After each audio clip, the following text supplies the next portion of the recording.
The downtown restaurant hummed with the familiar chorus of voices and clattering silverware, a chaos that made Jack Foster feel oddly at ease. Families leaned over tables, couples toasted with wine glasses, and waiters weaved between them, balancing trays stacked high with sizzling plates. The Riverview Grill wasn't fancy, not the kind that charged extra for candlelight or background violinists, but it had something Jack valued more, the kind of noise that made him and his daughter feel less conspicuous. Two people folded into the comfortable anonymity of the crowd. At his corner table, Jack sat with Sophie, his 10-year-old daughter, whose plate of macaroni and cheese was already half finished. Her feet swung a little above the floor, her sneakers never quite reaching the ground, and she tapped them in time with the jukebox music faintly audible above the chatter. Jack watched her with the quiet, steady focus of a man who found peace not in extravagance, but in the small expressions of his child's happiness. "Dad, look," Sophie whispered, holding up a spoon with a piece of macaroni perched precariously on top. She balanced it like a tightrope walker before tilting the spoon just enough for the pasta to tumble back onto her plate. She giggled at her own game, proud of such a small victory. Jack chuckled, shaking his head. "That's some impressive balance. Maybe I should sign you up for the circus." She laughed louder, leaning over the table as though sharing a secret. "Only if you're the clown dad. You'd have to wear the big shoes." The joke landed exactly the way Jack hoped it would. Not because he loved being the punchline, but because her laughter filled the air like the only music he ever needed. He took another bite of his meal, nothing more than a burger and fries, but each bite tasted better for the company across from him. For Jack, evenings like this weren't routine. They were reminders.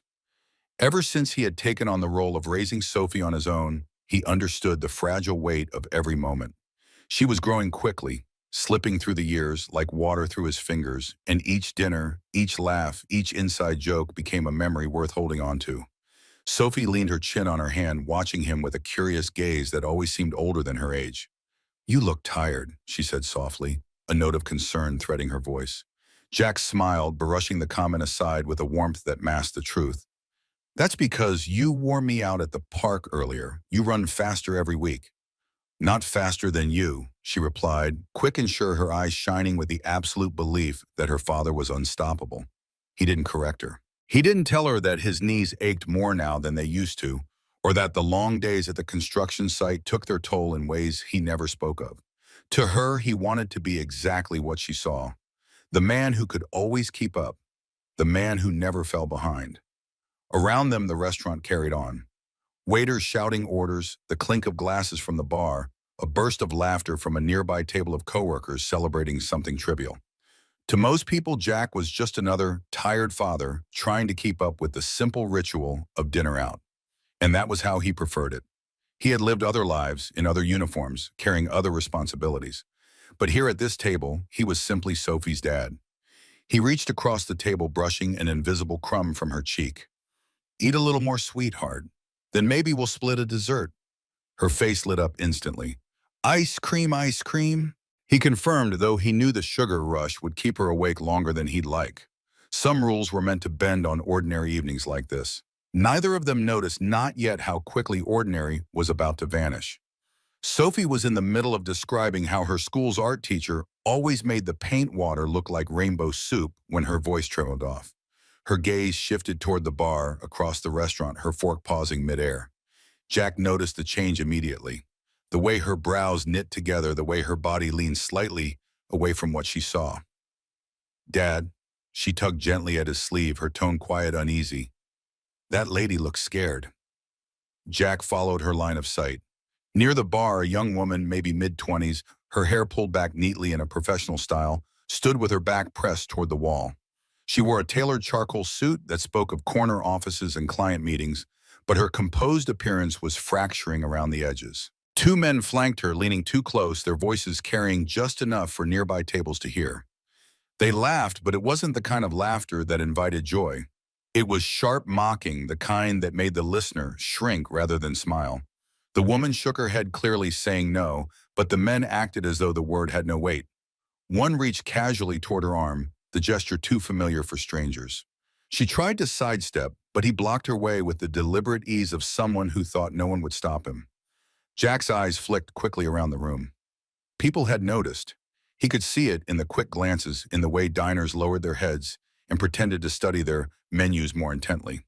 A couple at the booth nearest the bar whispered behind their hands.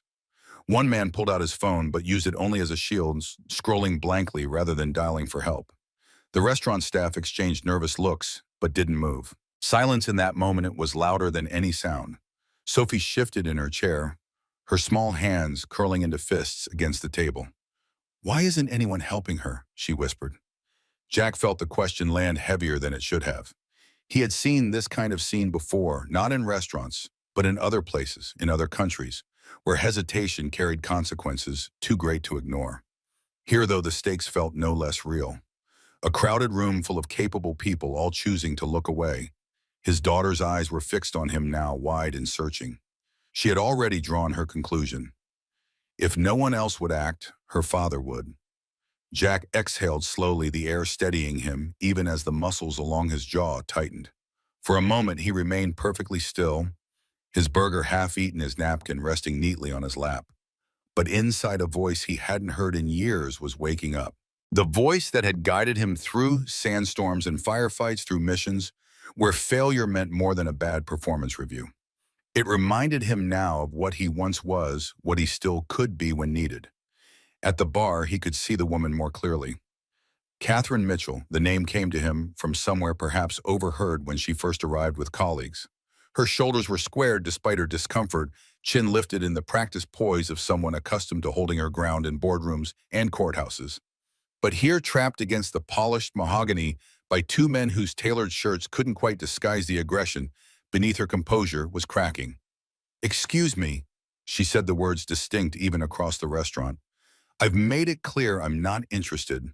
Please step aside." The taller of the men, Derek Sullivan Jack would later learn, leaned closer, his smile all teeth and no warmth. "Come on, Katie. We're just being friendly. One drink won't kill your career."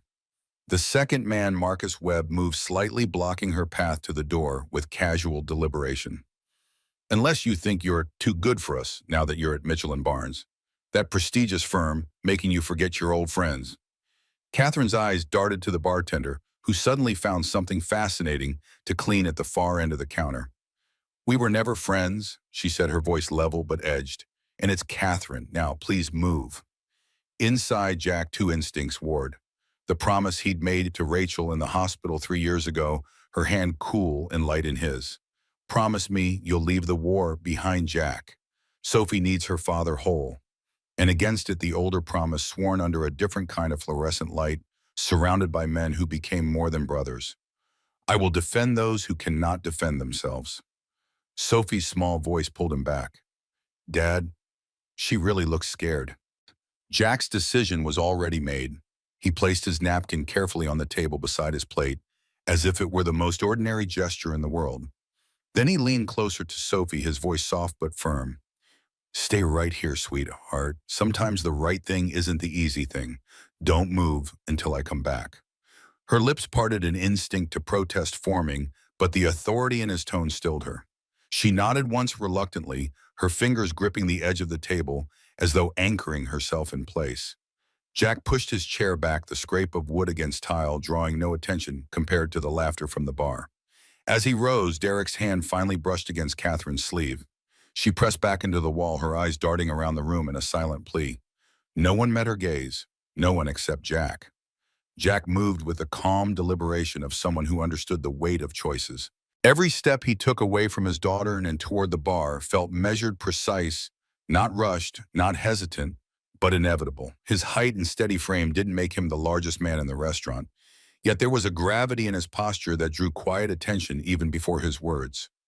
Sophie's small voice followed him in a whisper, though he didn't turn back. "Be careful, Dad." He heard her, every syllable etched into him, and it anchored his resolve. This wasn't about confrontation for the sake of pride. It was about the example he would set for her, what she would remember years from now when faced with her own choices. Would she recall her father shrinking into silence? Or would she remember that he stood when no one else would? Catherine tried again to sidestep the men, but they shifted with her, a choreographed wall closing in. Derek leaned closer, his words low but audible. "Come on, just one drink. Don't make it difficult." Her voice broke slightly. I said no. Jack's pace didn't quicken, though his heartbeat did. He placed his hand gently on the counter near the bar, the action drawing Catherine's startled eyes toward him. For a fraction of a second, relief flickered there, quickly replaced by disbelief. Someone was actually stepping forward. Jack closed the final distance. His presence suddenly filled the narrow space between Catherine and her pursuers. His face, moments ago warm and amused at Sophie's jokes, had shifted into something sharper, controlled, unreadable, but firm enough to demand attention. Derek straightened, clearly irritated by the interruption. Hey, buddy, mind your own business. His smirk was the kind worn by men accustomed to getting away with too much for too long. Jack's eyes didn't leave Catherine. He angled his body slightly, creating space for her to breathe. His stance protective without being theatrical. Then his voice came steady and low, the kind of tone that left no room for argument.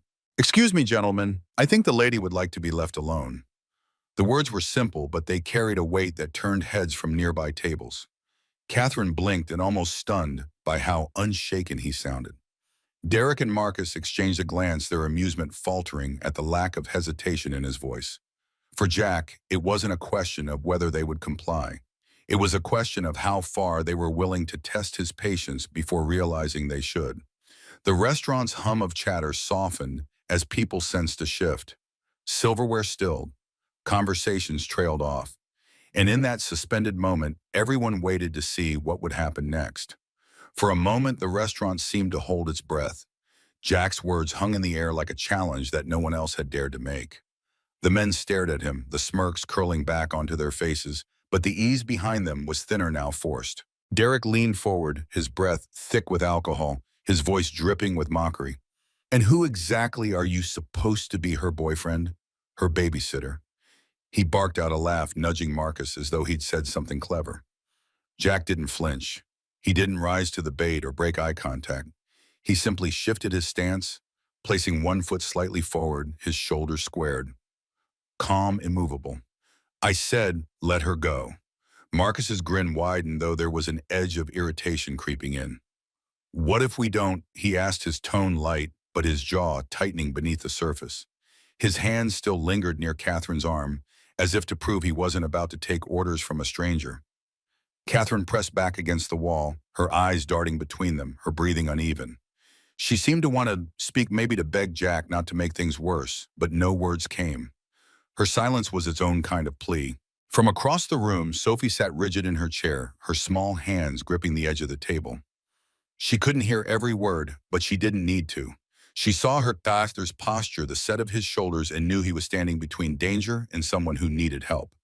Jack kept his voice steady, quieter now, but sharper, to hear the kind of tone that forced the listener to lean in. You heard her say no. That should have been enough. Derek tilted his head, examining Jack more carefully. Something in Jack's stance made him pause, a flicker of recognition passing across his face. His eyes narrowed, taking in the way Jack held himself, the economy of movement, the absolute stillness that spoke of training rather than fear.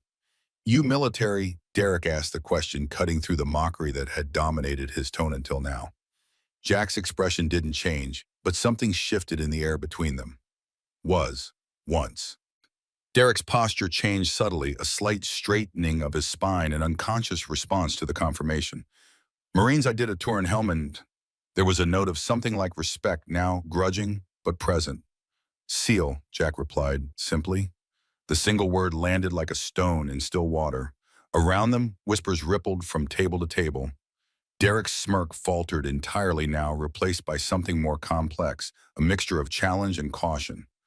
Marcus, however, seemed unimpressed too, caught in his own resentment to register the significance.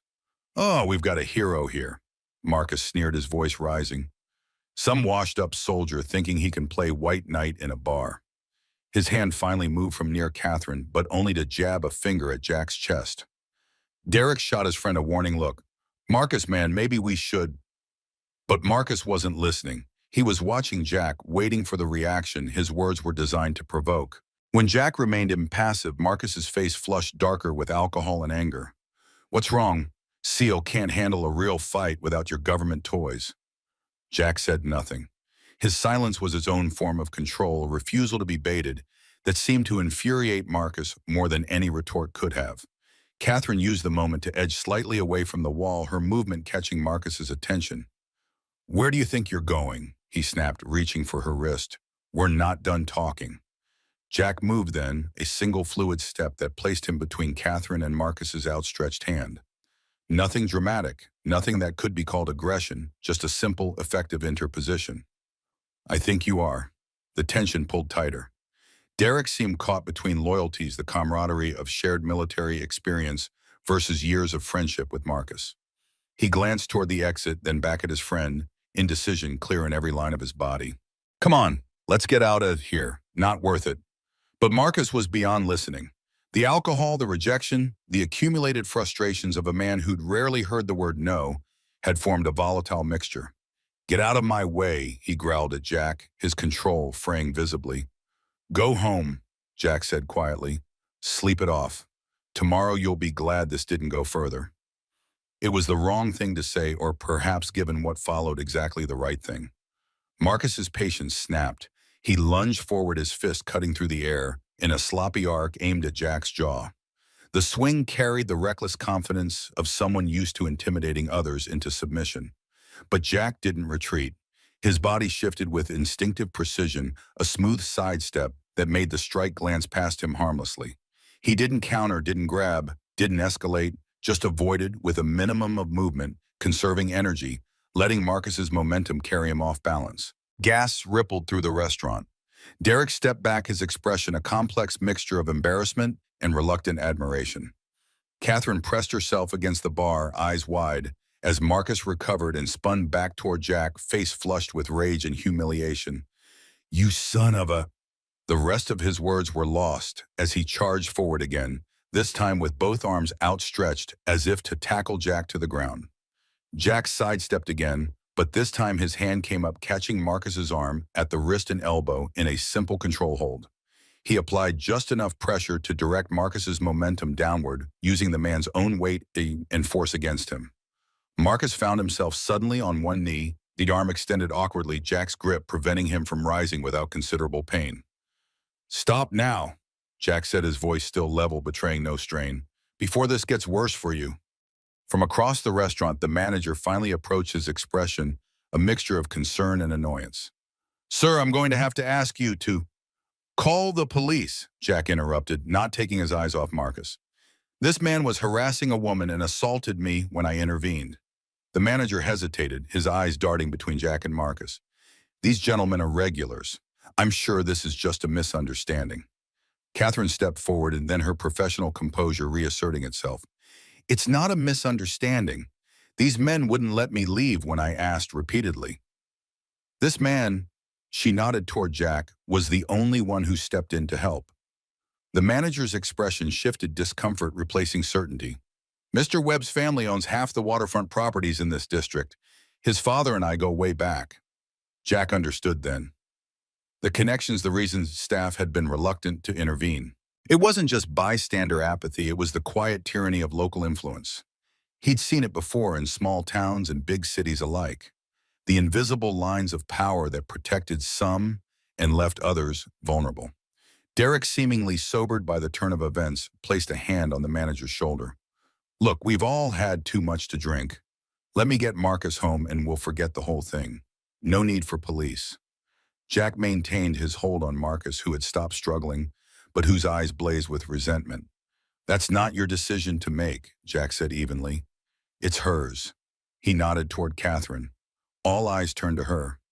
Catherine stood straighter, smoothing her jacket with an unconscious gesture that seemed to help her gather her thoughts.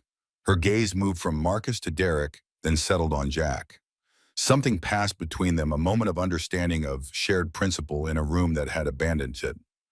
"I don't want trouble," she said finally, "but I also don't want this to happen to someone else who might not have help nearby." It was a diplomat's answer, carefully calibrated. Not pressing charges, but not pretending nothing had happened either. Jack respected the choice, even as he recognized the calculation behind it.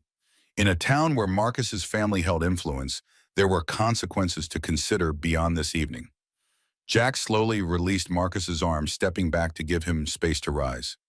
"You heard the lady. Go home. And next time a woman says no, listen the first time. Marcus stood rubbing his wrist, his expression dark with humiliation, and promised retribution.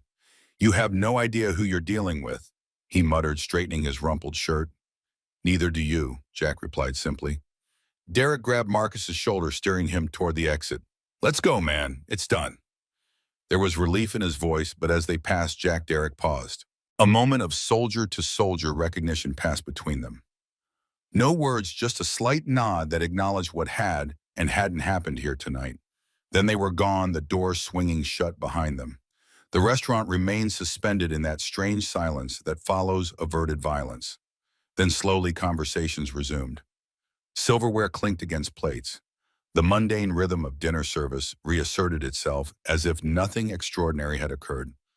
But something had shifted. Glances followed Jack as he turned back to Catherine, her composure intact but her hands betraying a slight tremor. Thank you, she said, her voice steadier than her hands. I was handling it, but thank you. Jack nodded, understanding the complexity behind her words. The professional woman who needed to believe she could handle herself balanced against the human being, grateful not to face threat alone. You're welcome, he said simply. Across the restaurant, Sophie sat watching her dinner, forgotten, her eyes wide with a mixture of worry and something else, pride perhaps, or a new understanding of her father. Jack gestured for her to stay put a moment longer as he made sure Catherine was truly all right. Can I call someone for you, he asked. Someone to pick you up. Catherine shook her head, drawing a deep breath that seemed to center her. I'm fine. Really. My car's just outside and I only had one glass of wine hours ago.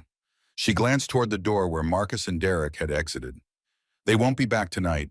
They're all bluster when sober. Jack wasn't so certain, but he nodded. If you're sure. She looked at him more carefully now, taking in the details she'd missed in the heat of confrontation. The calluses on his hands that spoke of physical work. The straight posture that wasn't practiced but ingrained. The quiet confidence that came not from arrogance, but experience. SEAL, huh? Former, Jack corrected. Construction foreman. Oh, we're sure you it now. Something like approval flickered in her eyes. Quite a career change. Not as much as you might think. Still building things that need to stand up under pressure. The hint of a smile touched her lips. Well, thank you, former SEAL. Not many people would have stepped in. Jack glanced around the restaurant at the diners who had returned to their meals as if nothing had happened. More should have. He looked back at her. Will you be okay getting to your car? Catherine nodded, gathering her purse and jacket with deliberate movements. I will. And she hesitated as if debating whether to continue. I'll remember what you did. In a world where most people just watch you acted, that matters. Jack didn't know how to respond to that, so he simply nodded again. As Catherine walked toward the door, her composure fully restored, Jack returned to his table where Sophie waited with 1,000 questions in her eyes. Is she okay? Were the first words out of her mouth as Jack slid back into his seat. She's fine, Jack assured her, amazed as always by his daughter's capacity for concern about others. Those men were bothering her, but they've gone now. Sophie's eyes were solemn. They were scary, but you weren't scared at all. Jack considered how to answer truthfully without frightening her. Being brave doesn't mean not feeling fear, Soph. It means doing what's right even when you're afraid. Were you afraid? A little, he admitted, not of getting hurt, but of making things worse instead of better. Sophie processed this, her forehead furrowing in the way it did when she was thinking deeply. But you helped anyway. Yes. Because it was the right thing to do. Yes. The simplicity of the exchange seemed to satisfy her. She picked up her fork, pushed the now cold macaroni around her plate, then looked up at Jack with that disarming directness children sometimes have.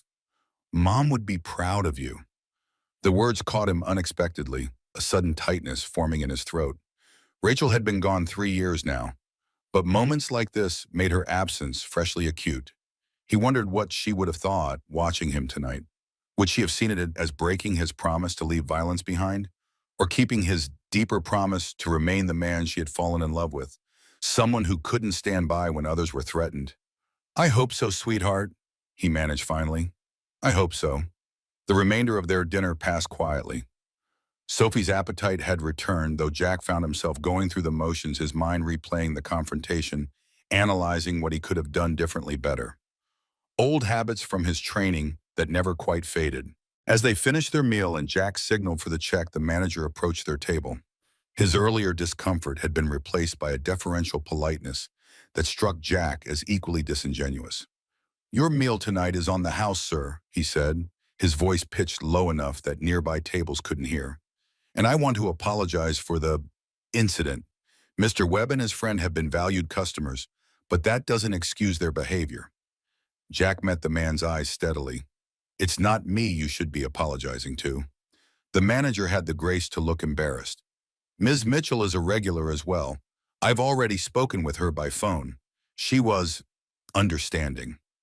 Jack doubted that, but he nodded, unwilling to prolong the conversation with Sophie listening. "Thank you for the meal, but that's not necessary." "I insist," the manager persisted. "It's the least we can do." Jack relented, recognizing the gesture for what it was: not generosity, but damage control. "Thank you," he said, finally helping Sophie with her jacket. As they prepared to leave, the manager cleared his throat, clearly wanting to say something more. "Mr. Foster," he began, then hesitated.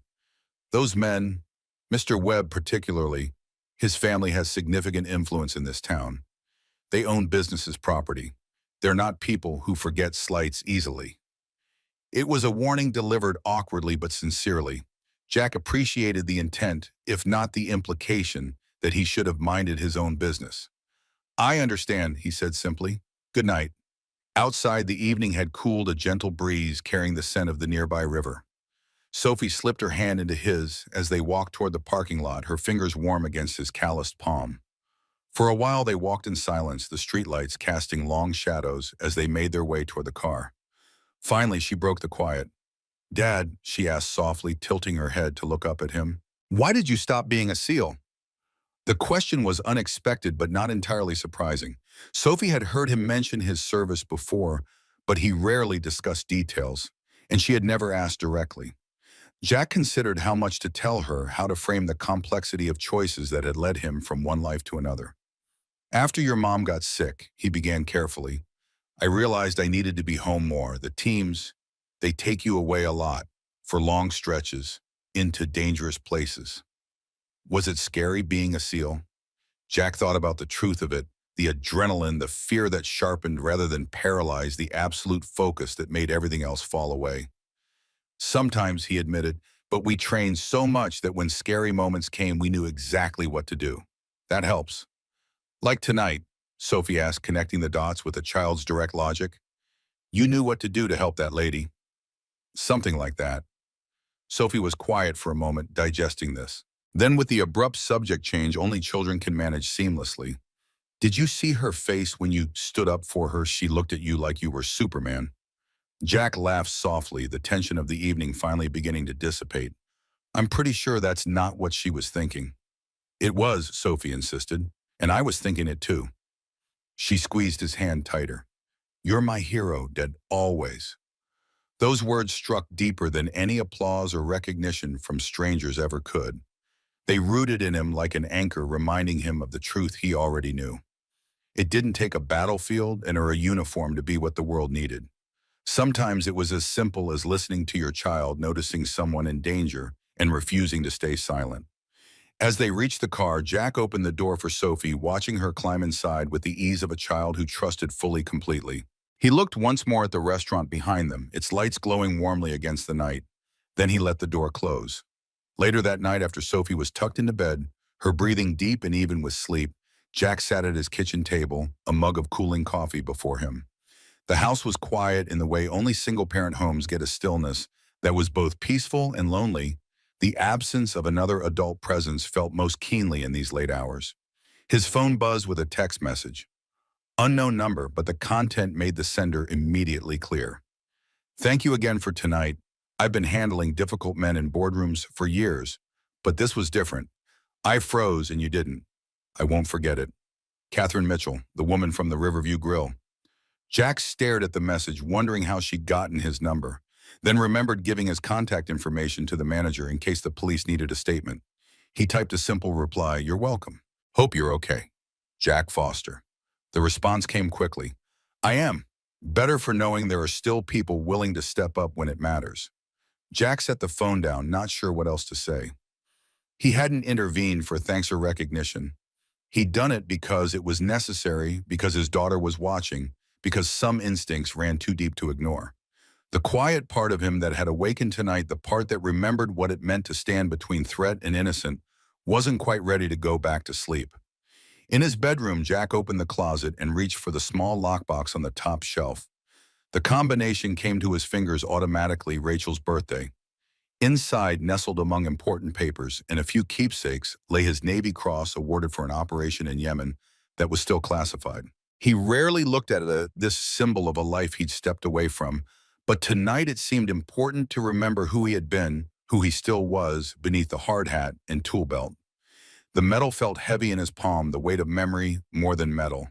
The citation spoke of extraordinary heroism, but what Jack remembered most was simpler: doing what needed to be done when others couldn't or wouldn't. Tonight had been no different, just a smaller scale, a different battlefield. He replaced the metal in its box, locked it away again, and returned to the kitchen. On the refrigerator, held by a magnet shaped like a turtle, was a drawing Sophie had made last week. A tall figure standing beside a smaller one, both with oversized smiles beneath a yellow sun. "Me and Dad building our future," she had written across the top in careful, determined letters. Jack touched the paper gently. This was his mission now. Not classified operations or midnight raids, but raising a daughter who noticed when others were afraid, who expected action rather than apathy, who believed her father was a hero, not because of medals in boxes, but because he did the right thing when it mattered. He returned to the table, picked up his phone, and typed one more message to Catherine. Just did what anyone should have done. Take care. As he set the phone down, Jack knew he hadn't seen the last of tonight's events. In a town where the Webb family held influence, there would be ripples. But for now, in the quiet of his home with his daughter sleeping safely down the hall, Jack Foster, construction foreman, single father, former SEAL, felt at peace with his choices. The warrior in him hadn't disappeared after all. It had simply found a different battle to fight, a different person to protect. And in that protection of Sophie, of strangers like Catherine, of the values he wanted his daughter to inherit, Jack had found a purpose as meaningful as any mission he'd ever undertaken. He finished his coffee, turned out the lights, and headed to bed, knowing that tomorrow would bring its own challenges. A construction site waiting for his direction. A daughter needing lunch packed and homework checked. A normal life that occasionally, as tonight, had proven brushed against the extraordinary. And when it did, Jack Foster would be ready. The first hint that something had changed came on Monday morning. Jack had just arrived at the construction site, thermos of coffee in one hand, hard hat in the other, when he noticed his crew gathered in an unusual huddle near the trailer that served as their office. Normally, the men would be dispersed across the site by now, checking materials, reviewing plans, preparing for the day ahead. But today they stood in a tight circle, heads bent over someone's phone, voices rising and falling in animated discussion. Jack approached slowly, the gravel crunching beneath his boots. The conversation died as he drew near, replaced by a sudden, awkward silence. 12 pairs of eyes flicked toward him, then away, a mixture of curiosity and something like respect in their expressions. "Morning," Jack said, his tone neutral. "Problem with the schedule." Mike Donovan, his second in command, and the closest thing he had to a friend on the crew, stepped forward. Mike was a former Army Ranger, the only other veteran on the team, and there had always been an unspoken understanding between them. Now Mike held out his phone screen, facing Jack. "You're all over social media, boss." The video played in grainy, slightly tilted footage, clearly shot by a restaurant patron with a shaky hand. Jack watched himself approach the bar where Catherine stood cornered. The confrontation unfolded in compressed digital clarity. Marcus's lunge, Jack's evasion, the efficient takedown. The footage ended with Jack standing over Marcus, seemingly unruffled, while the restaurant patrons stared in disbelief. 300,000 views since last night, Mike said quietly. Someone titled it, "Navy SEAL Protects Woman from Drunk Attackers." Jack handed the phone back, a cold knot forming in his stomach. Anonymity had been his shield since leaving the teams, a deliberate choice to protect himself and Sophie from the shadows that sometimes followed men like him home from war. Now that shield was cracking, exposing him to scrutiny he'd never wanted. "It's just a bar fight," Jack said, his voice deliberately casual. Happens every weekend. Let's focus on today's pour. We've got 6 yards of concrete coming at 11.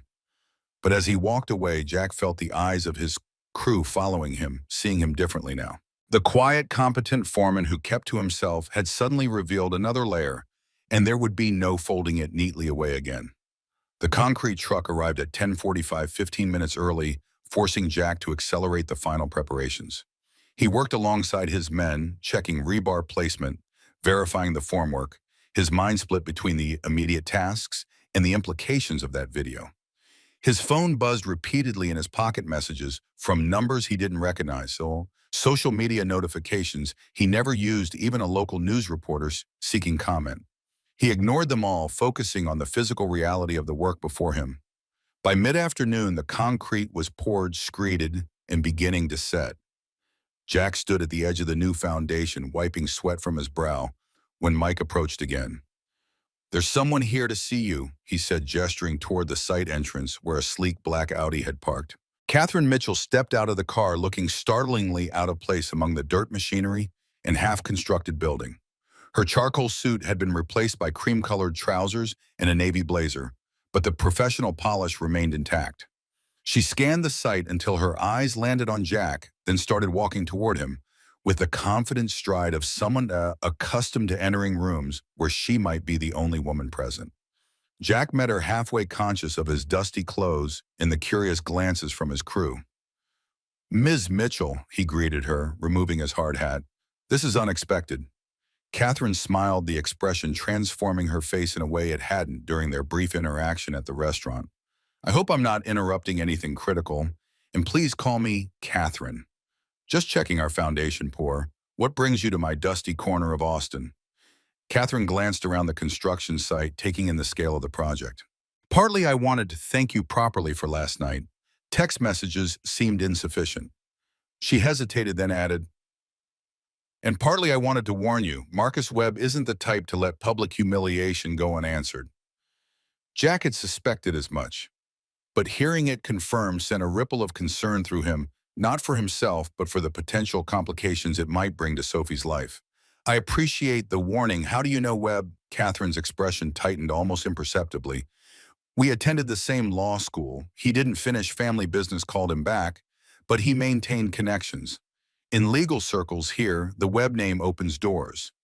She paused, choosing her next words carefully. "Last night wasn't the first time he's been inappropriate with women, just the first time someone intervened." The implications settled between them like something physical. Jack thought of Sophie, of the world she would navigate as she grew older, of men like Marcus Webb, who viewed entitlement as birthright. "Has he contacted you since last night?" "Not directly, but his father's firm is a major client of my firm. There have been inquiries about what happened." Catherine's professional veneer cracked slightly, frustration bleeding through. "The legal world in this city is smaller than you'd think. Everyone knows everyone. There are ripples." Jack understood ripples. In the team's actions created consequences that spread outward, affecting alliances, changing operational parameters, sometimes for years afterward. "Are you in trouble at work?" Catherine's laugh held little humor. "Not officially, but there's been a distinct chill. The senior partners have concerns about my judgment." Her fingers formed air quotes around the phrase. "Apparently I should have handled the situation more discreetly," by which they mean you should have endured it quietly. Precisely. The bitterness in her voice struck a chord with Jack. He recognized the frustration of systems that protected the wrong people, of institutions that valued peace over justice. He'd seen it in the military and local politics, in the invisible hierarchies that governed communities like theirs. "I'm sorry," he said simply. Catherine shook her head. "Don't be. I'm not. What happened last night needed to happen." She met his eyes directly. "Which brings me to my other reason for coming here. I want to offer you legal representation pro bono if Marcus decides to pursue any action against you." Jack's eyebrows rose. "You think he might sue me? Or worse, try to press assault charges? The Webbs don't handle perceived insults well, and they have the resources to make problems for people who cross them." She handed him a business card.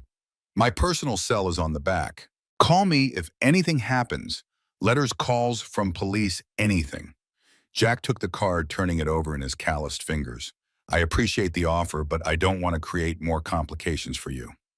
Catherine's eyes hardened slightly. This isn't about you or me. It's about showing men like Marcus that actions have consequences, their actions, not ours. She glanced at her watch. I should go. I have a deposition at 3, but please call if you need anything. As she turned to leave, Jack found himself speaking. Catherine. She paused, looking back. Be careful. Men with wounded pride can be unpredictable. Something flashed in her eyes, a recognition perhaps of dangers navigated long before meeting him. I know. I've been taking self-defense classes for the past year. That's why last night was so frustrating. All that training and I still froze. Jack nodded, understanding the disconnect between training and real-world application. Training prepares you. Experience proves you. You haven't had the experience yet. A slight smile touched her lips. That's actually helpful to hear. Thank you. Jack watched her walk back to her, a figure of composed elegance against the raw skeleton of his construction project. Only after she drove away did he notice Mike standing nearby, a knowing expression on his weathered face. Not a word, Jack warned, though there was no heat in it. Mike raised his hands in mock surrender. Wasn't going to say anything, except that the lady lawyer seems to know what she's talking about. The Webbs own half the waterfront development, 3 hotels downtown, and have the mayor's brother-in-law on their payroll. If they've got you in their sights... He left the sentence unfinished. Jack slipped Catherine's card into his pocket. Let them look. I've got work to do. But as the day progressed, Jack found his attention split between the immediate task of construction management and the potential threat looming on the horizon. By 4:30, when he called an end to the workday, his mind was churning with contingency plans, habits from his former life that had never fully faded. The drive to Sophie's school took 15 minutes in afternoon traffic. Jack used the time to center himself, to transition from site foreman to father, shedding the day's concerns like dusty work clothes. Sophie was waiting at the pickup area, her backpack festooned with keychains and buttons, her dark hair pulled back in a ponytail that was already coming loose after a day of 4th-grade energy. She climbed into the truck with her usual bounce, talking before she'd even closed the door. Dad, guess what Allie saw you on Instagram? Her mom showed her the video from the restaurant. Everyone's talking about it. Jack felt his stomach drop. He'd hoped to shield Sophie from the social media circus, to explain last night's events on his own terms. Now that buffer was gone. What exactly did Allie say? Sophie buckled her seatbelt, oblivious to his concern. She said you were like a superhero, how you stopped those bad men so fast. And then Jaden said his dad said you must be ex-military. And I told them you were a SEAL and they thought that was so cool. Her enthusiasm faltered slightly as she registered his expression. Are you mad? Jack softened his face immediately. No, sweetheart, not mad, just surprised. He pulled away from the curb, joining the procession of parents leaving the school. People are making a bigger deal out of this than it really was. But you helped that lady when no one else would. That is a big deal. The simple clarity of a child's perspective. Jack couldn't argue with her logic, even as he wished for a world where such actions weren't noteworthy. How was school today? Apart from discussing your old man's viral video debut, Sophie launched into a detailed account of classroom politics, art projects, and lunchroom trades. Jack listened with half his attention, the other half scanning the rearview mirror with ingrained caution. Nothing unusual, just normal afternoon traffic, but the habit of vigilance had reawakened, triggered by Catherine's warning, and the knowledge that he was suddenly visible in ways he hadn't been 24 hours ago. At home, Jack supervised homework while preparing dinner, simple tacos that Sophie could help assemble. They ate at the kitchen table, Sophie still chattering about school friends and projects, Jack offering encouragement and questions at appropriate intervals. It was their normal routine, yet Jack felt the subtle shift beneath it, a current of tension he couldn't fully hide from his perceptive daughter. Dad, Sophie said during a pause in conversation, are those men from the restaurant going to cause more trouble? Jack set down his tacos, surprised by the directness of the question. What makes you ask that? Sophie shrugged, trying for casual but not quite achieving it.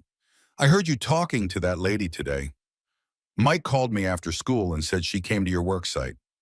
Mental note, have a talk with Mike about boundaries and what is appropriate to share with a 10-year-old. Her name is Catherine. She's a lawyer. She just wanted to say thank you properly. And to warn you, Sophie added, her eyes too knowing for Jack's comfort. I heard that part too. Jack considered deflecting, then decided against it. Sophie deserved honesty presented in an age-appropriate way. Yes, she mentioned that one of the men, Marcus, comes from a family with a lot of influence in town. They might be upset about what happened. It was because you stopped him from being mean to her. Because he was embarrassed in public. Some people, when they feel embarrassed, try to make others feel bad too. Sophie nodded, processing this with the serious concentration she brought to all new information. Like when Maddie was mean to Eliza after Eliza got a better grade on the science project. Similar idea, yes, Jack acknowledged, impressed as always by her ability to find relatable parallels. But you don't need to worry about it. Adult problems are for adults to handle. Sophie pushed a piece of lettuce around her plate, unconvinced. But what if they try to hurt you or get you in trouble?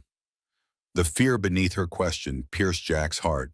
She had already lost one parent. The idea of losing another or seeing him harmed was too real a possibility in her young mind. Sophie, look at me. He waited until she met his eyes.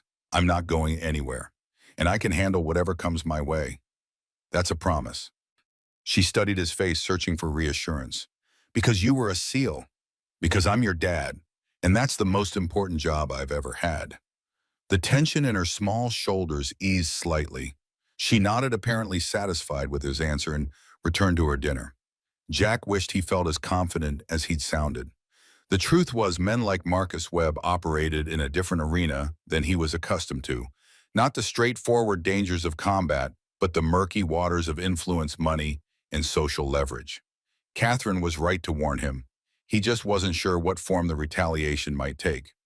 After dinner with Sophie, engrossed in a book on the living room couch, Jack checked his phone for the first time since Catherine's visit. 23 new messages, most from numbers he didn't recognize. 3 local news outlets requesting interviews. A veterans organization asking him to speak at an event. And 1 text from an unlisted number that made his blood run cold. Should have minded your own business. People who mess with the Webbs tend to regret it. Jack deleted the message, but its implications lingered. The threat wasn't to him directly, but to the life he'd built, his job, his reputation, his ability to provide stability for Sophie. He glanced at his daughter, curled up with her book, innocently unaware of adult vendettas and power plays. He'd faced far worse dangers than Marcus Webb, but those had threatened only his physical safety, not the delicate ecosystem of his daughter's world. He typed a message to Catherine. Got a threatening text, anonymous number. Nothing specific, just letting me know the Webbs have reach. Her response came quickly. Document everything, screenshot the text, don't engage, I'm already hearing chatter at the firm. Jack followed her advice, taking a screenshot before deleting the message from his phone. Then he moved through the house, checking locks on windows and doors, not because he expected a physical threat tonight, but because the habits of security were comforting in their familiarity. Better to channel anxiety into action than let it fester. The next morning dawned clear and unseasonably cool for Austin in September. Jack arrived at the construction site early, before most of his crew, wanting to check the previous day's concrete pour and plan the day's tasks without distractions. But as he pulled into the dirt parking area, he immediately noticed something wrong.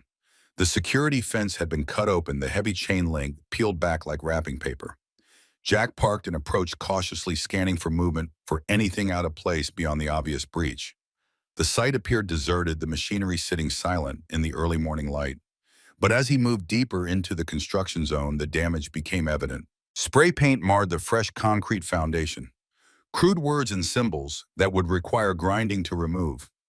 Tools had been scattered, some broken. The most expensive equipment, thankfully, appeared untouched. The heavy machinery was likely too difficult to damage quickly and quietly. Jack took photos with his phone, documenting the vandalism with the methodical thoroughness he'd once applied to battlefield intelligence. The damage was significant, but not catastrophic. A delay of a day, maybe 2. Expense, yes, but not a project killer. This was harassment, not destruction, a warning shot. As he examined the graffiti more closely, 1 tag stood out, not random vandalism, but a specific message: heroes welcome. The words sent a chill through him that had nothing to do with the morning air. This wasn't just hooliganism, it was targeted, personal. The connection to the viral video was unmistakable. By 7:30, the site was bustling with police, insurance adjusters, and crew members speculating about who might have breached their security. Jack answered questions, filled out reports, and coordinated with the concrete subcontractor about repairs. Through it all, he maintained the calm, authoritative presence his men expected, while inwardly calculating the ripple effects of this escalation. Mid-morning, as the initial crisis management subsided, Jack stepped away to call the project developer, a conversation he'd been dreading. Howard Mercer was a demanding client on the best of days, with little patience for delays or complications. Jack explained the situation as succinctly as possible, emphasizing that the schedule impact would be minimal. Howard's response was unexpected. "I saw the video, Jack, the one from the restaurant." His tone was difficult to read through the phone. "My wife showed it to me. She was impressed. Said it was about time someone stood up to Marcus Webb and his crowd." Jack blinked in surprise. "You know Webb? Know him? I've been dealing with his family for 20 years. They've tried to block 3 of my developments claimed eminent domain on a parcel I was developing 5 years ago and generally made themselves a pain in my ass whenever possible." A pause then. "The vandalism at your site. You think it's connected. Can't prove anything yet, but the timing is suspicious." Howard made a sound somewhere between a snort and a laugh. "Let me make some calls. I've got friends on the city council. People who aren't in the Webb's pocket. We'll get extra police patrols for the site, maybe expedite some permits that have been dragging." Jack hadn't expected an ally in his buttoned-up, bottom-line focused client. "I appreciate that, Howard. Don't thank me yet. Just get the project back on track. And Jack," a pause, "what you did at that restaurant, standing up for that woman when no one else would, that took guts. This city needs more of that, not less." The call ended, leaving Jack with the strange sense that the ground beneath him had shifted yet again. Howard Mercer defending him. The Webbs having enemies beyond Jack himself, the landscape of local power dynamics was more complex than he'd realized. By lunchtime, the immediate crisis had stabilized. The police had filed their report promising increased patrols. The concrete specialists had determined that the surface damage could be repaired without compromising structural integrity. Jack had reorganized the day's tasks, adapting to the new constraints with the flexibility that had once made him an effective team leader in far more volatile environments. He was reviewing the updated schedule when Mike approached, concern etched in the lines around his eyes. "Boss, you need to see this." He held out his phone open to a local news website. The headline made Jack's stomach clench. "Construction foreman in viral restaurant, confrontation tied to controversial military operation." The article was light on specifics. The mission in Yemen remained classified, but heavy on innuendo. It quoted an anonymous military source, claiming Jack had been involved in an operation that resulted in civilian casualties, one that had sparked internal investigations before being buried by higher authorities. No concrete accusations, just enough murky implications to cast a shadow. "This is bullshit," Mike said quietly. "They're trying to smear you." Jack handed the phone back, his expression carefully neutral, despite the anger simmering beneath. "It's a strategy. Discredit the man, discredit his actions." The Webbs. Probably. They have the resources to dig up half-truths and spin them. Jack glanced around the site where his crew was gradually returning to work. "Let's focus on what we can control. We've got a building to finish." But as the afternoon progressed, the digital assault continued.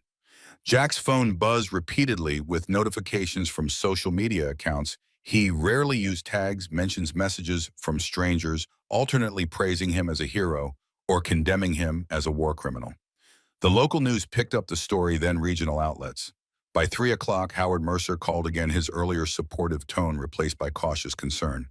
"Jack, I'm getting questions from investors. This article about your military service, is there any truth to it?" Jack gripped the phone tighter. "The mission they're referencing was classified. I can't discuss details.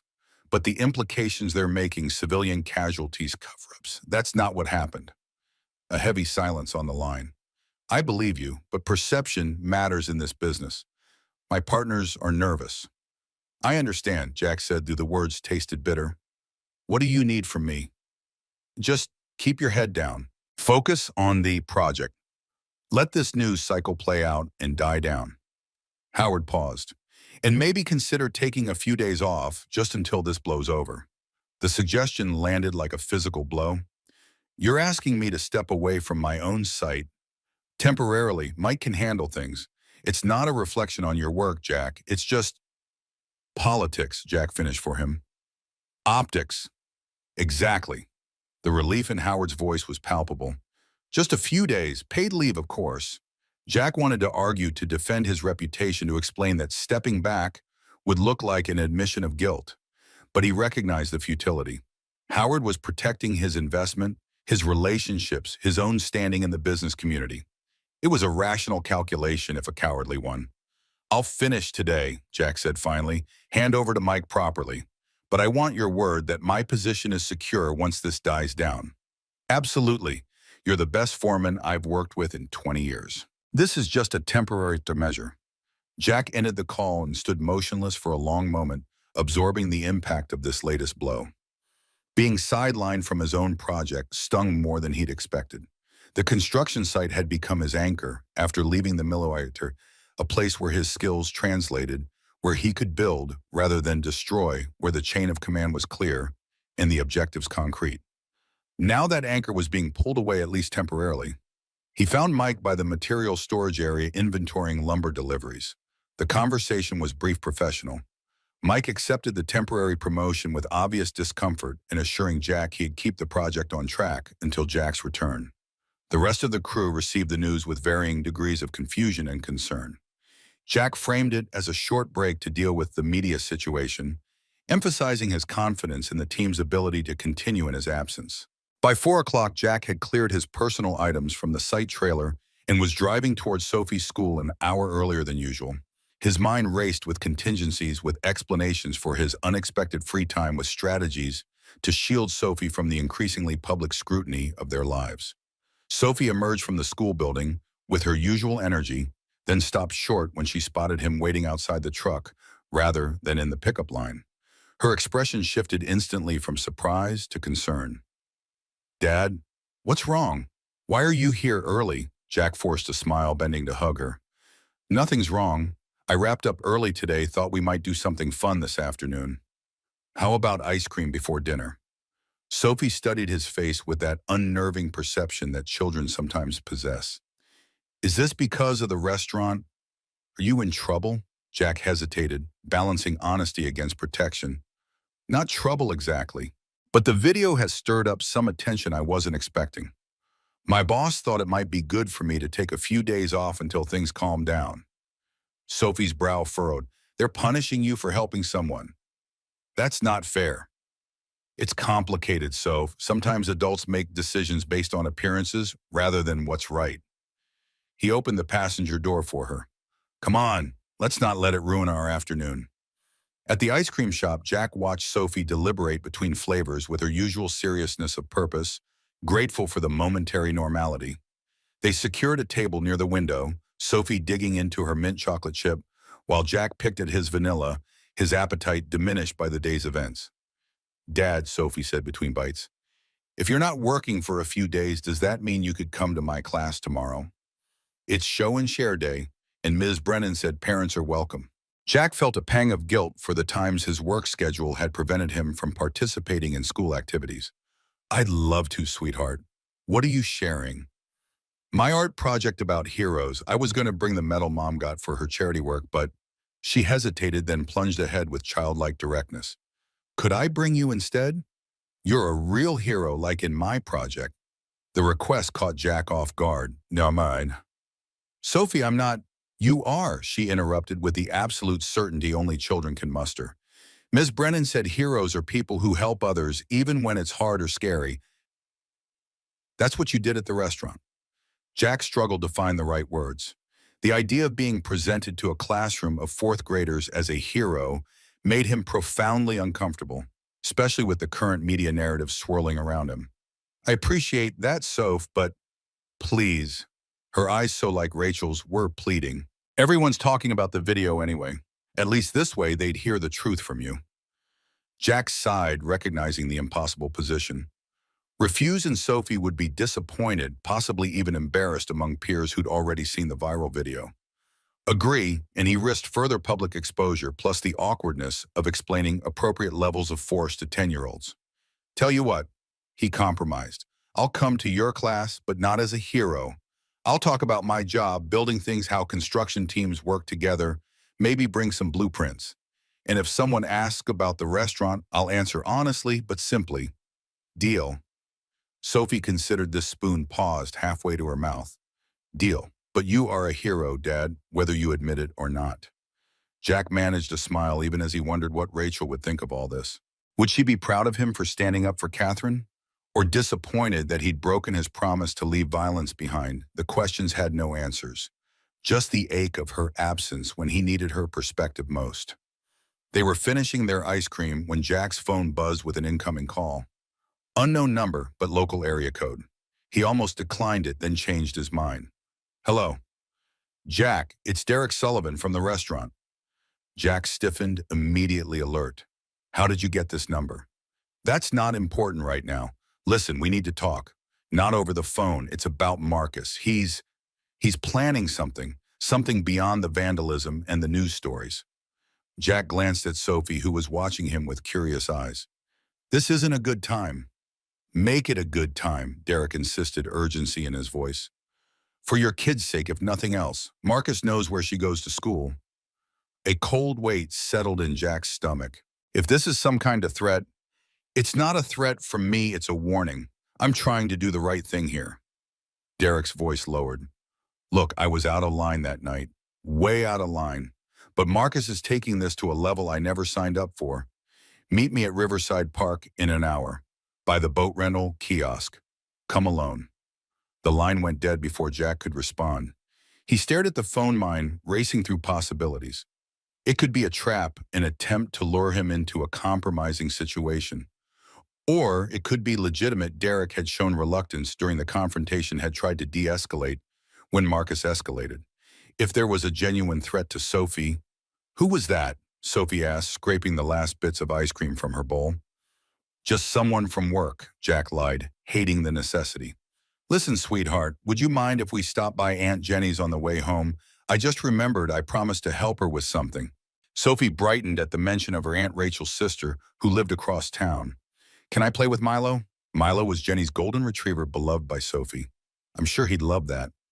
Jack called Jenny from the car, keeping his explanation vague but emphasizing that he needed a favor.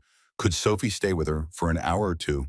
While he took care of something, Jenny agreed without pressing for details, accustomed to the occasional need for emergency childcare since Rachel's death.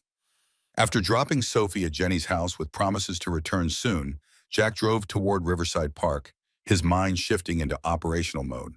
He parked a block away, approaching the meeting point on foot to survey the area before committing. The park was moderately busy with afternoon joggers, dog walkers, and families enjoying the pleasant weather. The boat rental kiosk was visible from multiple angles, with no obvious places for an ambush. Derek was already there, pacing nervously by the closed kiosk, checking his watch repeatedly. He wore casual clothes, jeans, and a University of Texas sweatshirt, but his posture was tense, his movements jerky with barely contained anxiety. Jack observed him for several minutes, confirming he appeared to be alone, before approaching from an angle that gave him clear sight lines in all directions. Derek spotted him when he was 20 feet away, relief washing over his face. You came, I wasn't sure you would. Jack stopped at a conversational distance, close enough to speak without raising his voice, but far enough to react if necessary. You mentioned my daughter. That guaranteed my attention. What's this about? Derek glanced around, then gestured to a nearby bench overlooking the river. Can we sit, please? Jack nodded, following him to the bench, but positioning himself with his back to a tree rather than the open path. Derek sat heavily, running a hand through his disheveled hair. Up close, he looked terrible, bloodshot eyes stubbled the general appearance of someone who hadn't slept properly in days. I need to start by saying I'm sorry, Derek began, his voice rough, for the restaurant, for getting involved with Marcus's behavior. I was drunk, but that's no excuse. Jack studied him, looking for signs of deception. Apology noted. Now tell me what this is really about. Derek exhaled slowly. After that night, after the video went viral, Marcus went on a rampage. I've never seen him like this. It's like he's obsessed with getting back at you. The construction site vandalism that was just the beginning. He paid someone to dig into your military record to find anything that could be twisted into a smear campaign. I'm aware of the article. That's just phase one. He's got more planned. He's talking about going after your job, your reputation, making sure you can't work in this town again. Derek paused, his expression grim. And yesterday he mentioned your daughter. Said maybe you'd learn your lesson if something happened at her school, something embarrassing or scary. The cold weight in Jack's stomach transformed into burning anger. If he goes anywhere near my daughter. That's why I'm here, Derek interrupted.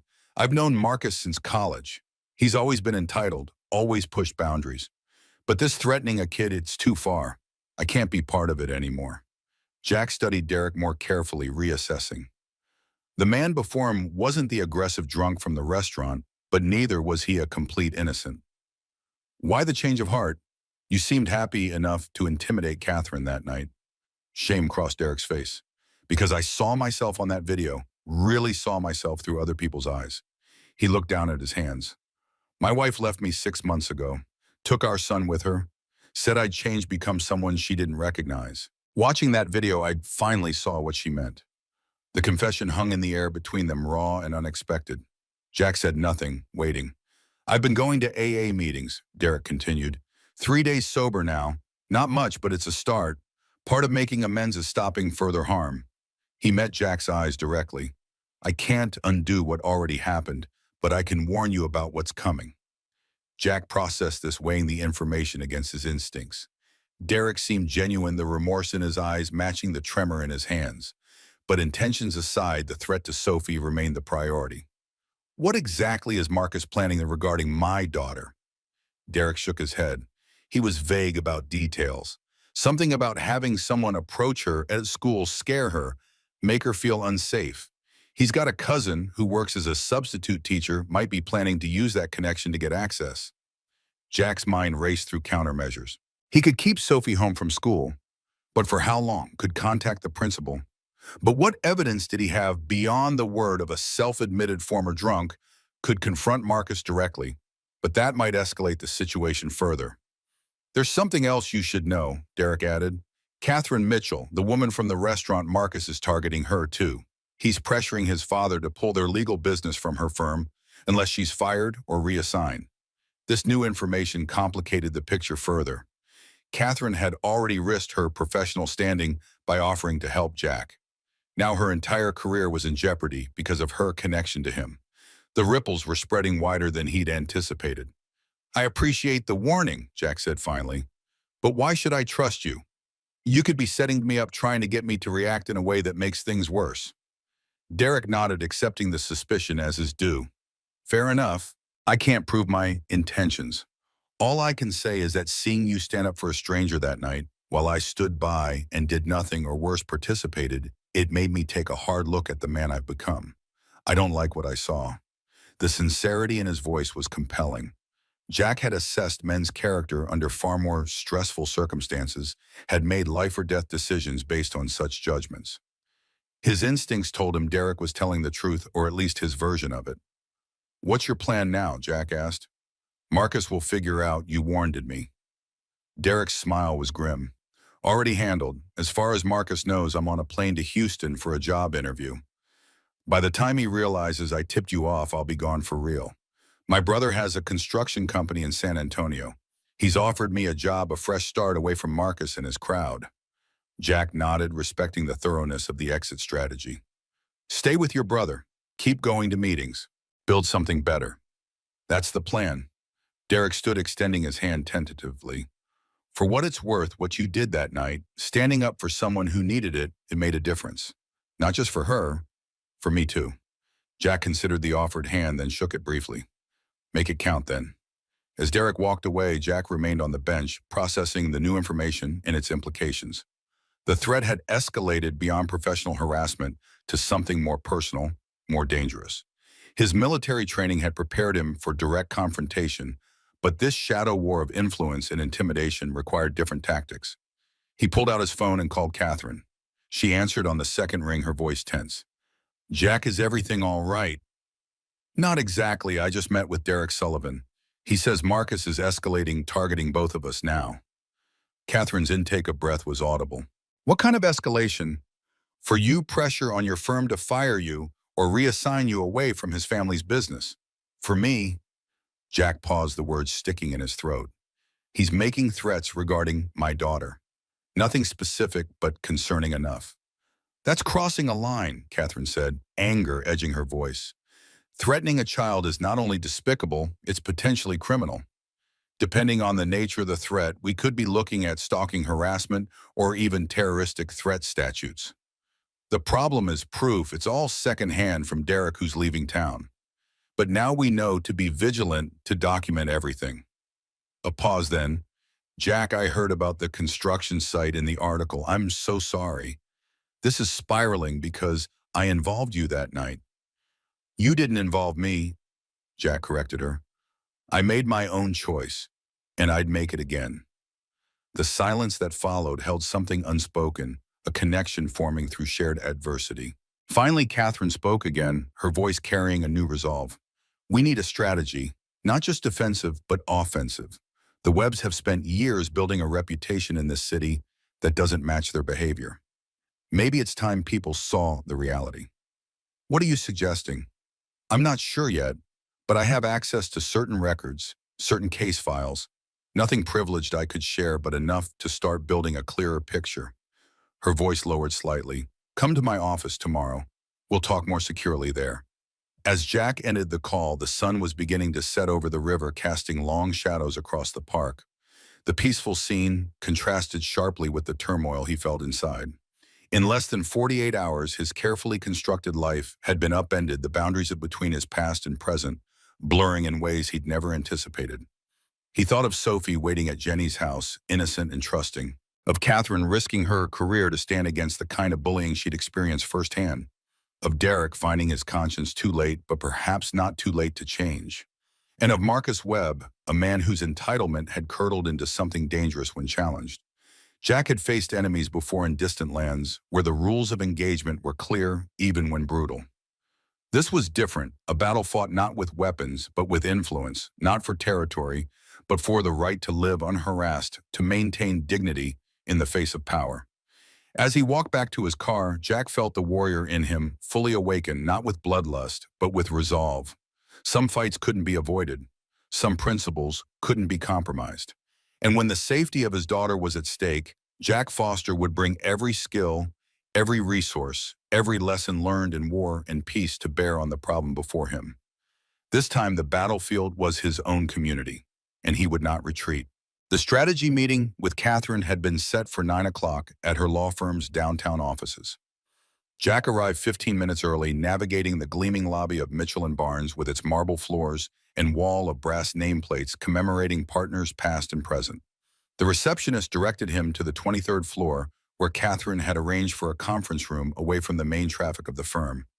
Jack found her waiting, a sleek laptop open before her legal pads and folders arranged in precise stacks. The wall of windows behind her framed the Austin skyline, the morning sun glinting off glass and steel. Catherine looked up as he entered, offering a smile that didn't quite reach her eyes. Thanks for coming. Coffee.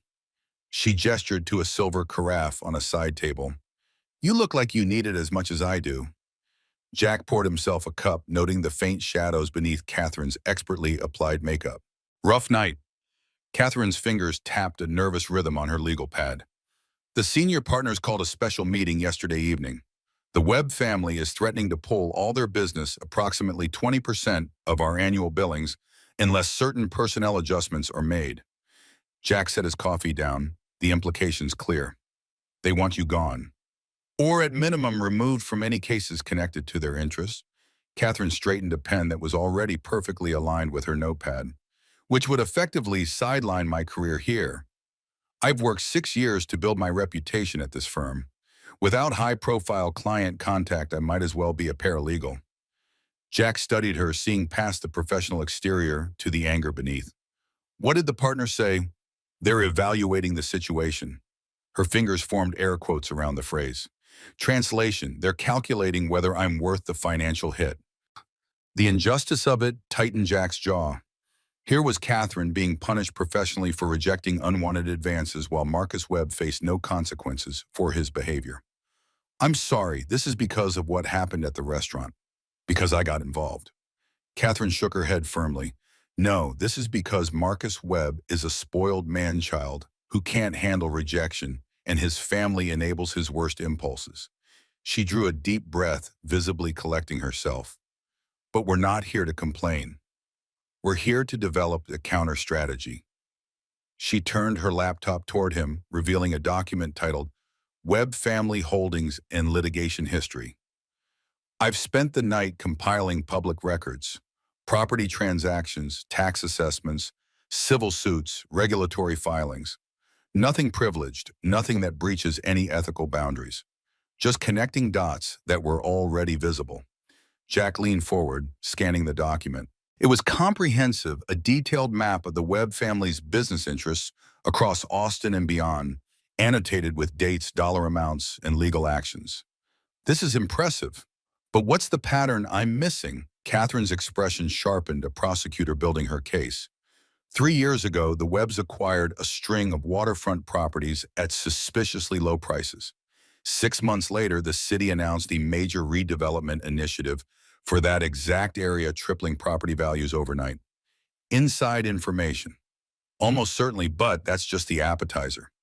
Catherine flipped to another document. They've had 7 sexual harassment complaints filed against various executives in their companies over the past decade, all settled quietly with NDAs. Marcus appears in 3 of them.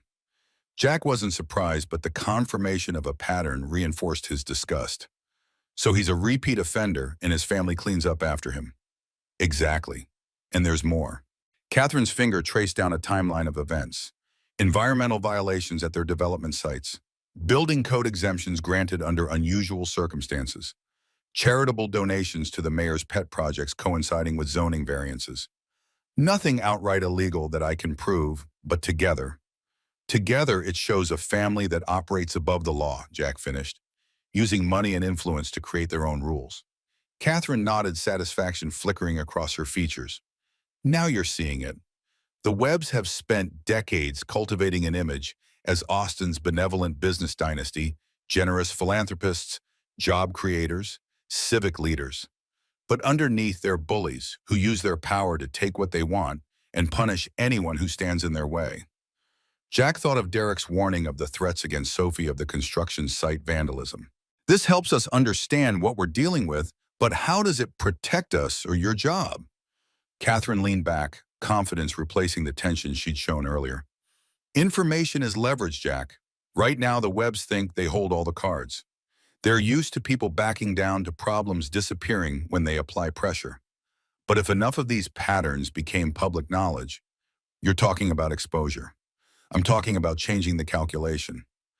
Catherine's eyes held a determined gleam. The partners are weighing the cost of losing the Webb's business against the cost of sacrificing me. But what if keeping me became less expensive than protecting the Webbs? What if the risk shifted? Jack considered the strategy, impressed by its elegance, but concerned about the escalation it represented. You'd be painting a bigger target on yourself. I already have a target on me, Catherine countered. We both do.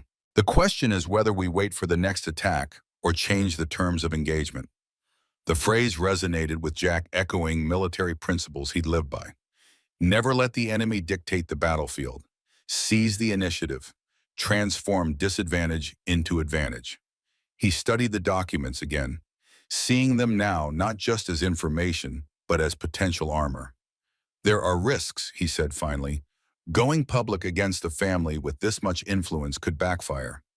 Catherine's expression softened slightly. I know. That's why I wanted to talk to you first. Your daughter is involved now, even if indirectly. You have more to lose than I do. The mention of Sophie focused Jack's thoughts. Derek's warning about Marcus targeting his daughter's school remained foremost in his mind. I've already taken precautions. Spoken with Sophie's principal about monitoring unauthorized visitors, walked her through safety protocols, arranged alternative pickup plans. Smart, Catherine nodded. But reactive. I'm proposing something proactive. Jack's military training had taught him the value of offensive action, of seizing initiative, rather than merely responding to threats. But it had also taught him the importance of proportionality, of not escalating a conflict beyond necessity. What exactly are you suggesting? Catherine tapped her laptop. We don't need to publish all this. Just make it clear to the right people that we could. A strategic leak here, a well-placed question there.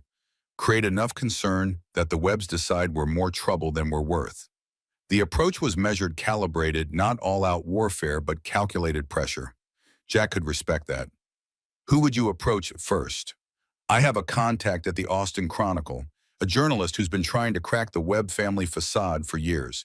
He's trustworthy, discreet until he needs not to be. Catherine's expression grew more serious. But before we do anything, I need to know you're on board. This affects both of us now. Jack thought of Sophie, of the life he'd built for them after Rachel's death, of the principles he wanted to instill in his daughter. What lesson would she learn if he backed down now? That powerful men could threaten children without consequence. That injustice should be endured rather than confronted. I'm in, he said simply, but with one condition. We focus on Marcus and his father, specifically their patterns, their actions. Not the extended family, not innocent employees of their companies. Catherine nodded, relief visible in the slight relaxation of her shoulders. Agreed. Targeted pressure, not collateral damage. She extended her hand across the table. Partners. Jack shook it, feeling the strange alignment of their purposes, the construction foreman and the corporate attorney from different worlds, but united against a common adversary. Partners. They spent the next hour refining their strategy, identifying the most compelling evidence, determining sequence and timing. Catherine would reach out to her journalist contact that afternoon, arranging a confidential meeting for the following day. Jack would document the construction site vandalism and threatening text in a police report, creating an official record of harassment that could later connect to other incidents. As their meeting concluded, Catherine walked Jack to the elevator, their discussion shifting to immediate security concerns. Have you considered home security upgrades? The Webbs know where you live.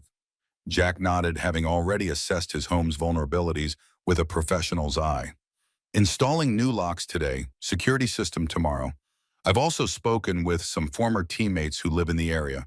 They'll be keeping an eye out. The elevator arrived with a soft chime. As Jack stepped in, Catherine held the door briefly. Be careful, Jack. The Webbs won't expect resistance. That makes them both more vulnerable and more dangerous. Jack recognized the warning for what it was, not fear, but tactical awareness. You too. Check in tonight and after you've spoken with your journalist contact. Catherine agreed, and then the elevator doors closed, carrying Jack back to the gleaming lobby and the bright morning beyond. As he drove to Sophie's school for the promised show-and-share visit, his mind processed the meeting with Catherine and analyzing their strategy for weaknesses, anticipating potential counters from the Webbs. The familiar mental exercise of operational planning helped focus his thoughts, channeling concern into productive action. Sophie's school, Oak Ridge Elementary, sat on a tree-lined street in a quiet neighborhood, its brick buildings and colorful playground equipment projecting wholesome security. Jack parked in the visitor lot, checking his surroundings with habitual vigilance before entering through the main doors, where a security guard checked his ID and issued a visitor badge. The fourth grade classroom buzzed with the controlled chaos of 28 children preparing for show and share. Sophie spotted him immediately, breaking away from her friends to race toward him, face alight with excitement. Dad, you came. She grabbed his hand, pulling him toward her desk.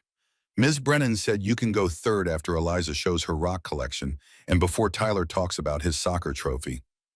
Jack allowed himself to be guided, conscious of the curious glances from Sophie's classmates. The video had clearly made the rounds among their parents, filtering down to the children in that distorted way adult concerns often reach young ears. Ms. Brennan, a cheerful woman in her 30s with an air of practiced patience, greeted Jack warmly. Mr. Foster, we're so pleased you could join us today. Sophie's been very excited to introduce you to the class. Jack shook her hand, noting the recognition in her eyes. She'd seen the video too. Thank you for accommodating my visit on short notice. As the children settled into a semicircle on the reading carpet, Jack positioned himself near the teacher's desk, reviewing the simple construction plans he'd brought to share. He'd deliberately chosen blueprints for a public library his company had built the previous year, something meaningful that children could relate to, with enough interesting details to hold their attention. Eliza presented her rock collection first, earnestly explaining the differences between sedimentary and igneous formations while passing specimens around the circle. Then it was Jack's turn, Sophie introducing him with barely contained pride. "This is my dad, Jack Foster. He builds really important buildings as a construction foreman, and he was also a Navy SEAL, which means he's super brave and helps people who are in trouble." The direct reference to the viral video created a ripple of whispers among the children. Jack stepped forward, thanking Sophie with a gentle squeeze of her shoulder before addressing the class. "Good morning, everyone. I brought something special to share with you today, the actual blueprints for the East Austin Public Library that was built last year. Has anyone visited it?" Several hands shot up, and Jack used their enthusiasm to guide the conversation toward construction principles, explaining in simple terms how buildings were designed to withstand storms and earthquakes, how teams of specialists work together to transform paper plans into physical structures. The children asked surprisingly insightful questions, and Jack found himself enjoying the exchange more than he'd expected. Then came the question he'd been anticipating. A freckled boy near the back raised his hand. "My mom showed me a video of you fighting some bad guys at a restaurant. Were you scared?" A hush fell over the classroom, the children suddenly more attentive than they'd been for discussions of concrete foundations. Jack glanced at Sophie, who watched him with absolute confidence, then at Ms. Brennan, who seemed ready to intervene if necessary. "That's a good question," Jack acknowledged, choosing his words carefully. "The truth is, being brave doesn't mean never feeling afraid. It means doing what's right even when you are afraid." He paused, gauging the children's understanding. "I saw someone who needed help, and I had the training to provide that help safely. But the most important thing wasn't what I did, it was noticing that something was wrong in the first place." A girl with tight braids tilted her head curiously. "What do you mean?" Jack thought about how to frame the concept of bystander intervention for fourth graders. "Well, sometimes people see something wrong happening, like someone being bullied or feeling unsafe, and they look away because it seems scary or complicated. But noticing is the first step in helping. You don't have to solve big problems by yourself, but you can always tell a trusted adult if you see someone who needs help."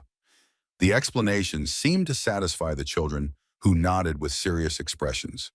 Jack finished his presentation with a brief overview of the library's special features: the reading garden, the solar panels on the roof, the colorful children's section with its tree-shaped bookcases. By the time Tyler took the floor with his soccer trophy, the momentary tension had dissipated, replaced by the usual ebb and flow of classroom attention. After show and share concluded, the children returned to their regular lessons, and Jack prepared to leave. Brennan walked him to the door, keeping her voice low. "That was very well handled, Mr. Foster. The video has been a topic of conversation among some parents." Jack nodded, unsurprised. "I appreciate you allowing me to visit today. It meant a lot to Sophie." Ms. Brennan's expression grew more serious. "I should mention there was an incident yesterday afternoon. A man came to the office claiming to be a substitute teacher, but his credentials didn't check out. Security escorted him off campus." The warning from Derek immediately flashed in Jack's mind. "Did you get his name?" He gave the name Thomas Webb, said he was related to the Webb family of Webb Development Group. Ms. Brennan watched Jack's face carefully. "Given recent events, I thought you should know." Jack maintained his composure through sheer force of will, thanking the teacher for her vigilance while his internal alarms blared. Marcus had moved faster than anticipated, already attempting to access Sophie's school under false pretenses. The implied threat was unmistakable. "I can get close to your daughter whenever I want." Jack left the school with renewed determination, calling Catherine as soon as he reached his truck.